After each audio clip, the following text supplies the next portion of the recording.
আসসালামু আলাইকুম ওয়া রাহমাতুল্লাহি ওয়া বারাকাতুহু। ইন্নাল হামদালিল্লাহ ওয়াসসালাতু ওয়াসসালামু আলা রাসূলিল্লাহ, আম্মা বাদ।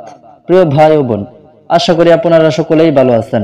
আলহামদুলিল্লাহ, আল্লাহ সুবহানাহু ওয়া তাআলার অশেষ মেহেরবানিতে আমি অনেক ভালো আছি। প্রিয় ভাই ও বোন, আজকে আমি আপনাদের সামনে যে ভিডিওটা নিয়ে এলাম, এই ভিডিওতে থাকা পোস্টার এবং টাইটেল দেখে হয়তো বুঝে গেছেন আজকে আমাদের কি আয়োজন। ভিডিওটি শুরু করার পূর্বে আপনাদের কাছে একটা অনুরোধ, আপনারা যদি মুক্তির আহ্বান ইউটিউব চ্যানেলে নতুন হয়ে থাকেন তাহলে অবশ্যই আমাদের এই মুক্তির আহ্বান ইউটিউব চ্যানেলটা সাবস্ক্রাইব করে রাখবেন এবং দিনকে প্রচার করতে এই চ্যানেলের ভিডিওগুলো আপনার বন্ধু বান্ধবের মাঝে পৌঁছে দিবেন। শাওয়াল মাসের 6টি রোজা। শাওয়াল মাসে 6টি রোজা পালন করা প্রশংসনীয়। হযরত মুহাম্মদ সাল্লাল্লাহু আলাইহি ওয়াসাল্লাম ইরশাদ করেছেন, মান সামা রমাদান সুম্মা আতবাআহু সিত্তাম মিন শাওয়াল কানা কাসিয়ামিদ দাহর।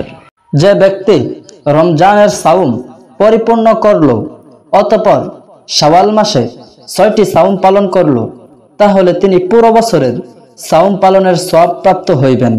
সুবহানাল্লাহ। উল্লেখিত হাদিসটি এ মাসের 6টি সাওমের বিরাট সওয়াবের কথা উল্লেখ করেছে।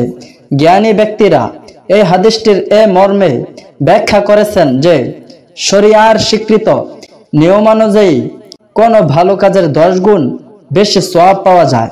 সুতরাং রমজান মাসের 30 দিনের সওয়াব 300 দিনের সওয়াবের সমান হয়ে যায়। এভাবে শাওয়ালের 6টি সাওম পালনের মাধ্যমে ইসলামিক ক্যালেন্ডারের 1 বছরের সমান হয়ে যায়। সুতরাং মুসলমানদের করণীয় হবে এমন একটি বিরাট পুরস্কার প্রাপ্তির সুযোগটা মহান আল্লাহর কাছ থেকে নেয়ার ক্ষেত্রে যাতে কোনো অবহেলা না হয়। এই সাওমগুলো শাওয়াল মাসের 2য় দিন হতে 7ম দিন পর্যন্ত পালন করা শ্রেয়। যাই হোক, যদি এই সাওমগুলো বছরের অন্যান্য সময়ে পালন করা যায় তাহলে দেখা যাবে যে উল্লেখিত হাদিসের পরিপূর্ণতা সম্পূর্ণ করা যেতে পারে। আল্লাহ সুবহানাহু ওয়া তাআলা আমাদের সকলকেই শাওয়াল মাসের এই 6টি রোজা রাখার জন্য তৌফিক দান করুক। আমিন সুম্মা আমিন। ওয়া আখিরু দাওয়ানা আনিল হামদুলিল্লাহি রাব্বিল আলামিন।